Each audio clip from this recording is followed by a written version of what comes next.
A local woman who began posting updates about a bird nest suddenly found herself with a small online following.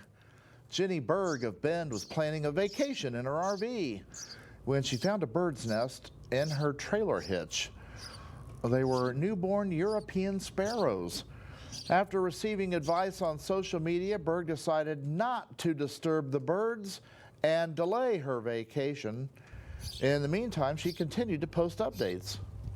I just think that people are craving some kind of story that has a happy ending and letting the lesser creatures, win and have their way. Earlier this week, the birds left the nest. Now Berg is going to get to take her vacation, and she'll plug that hole there.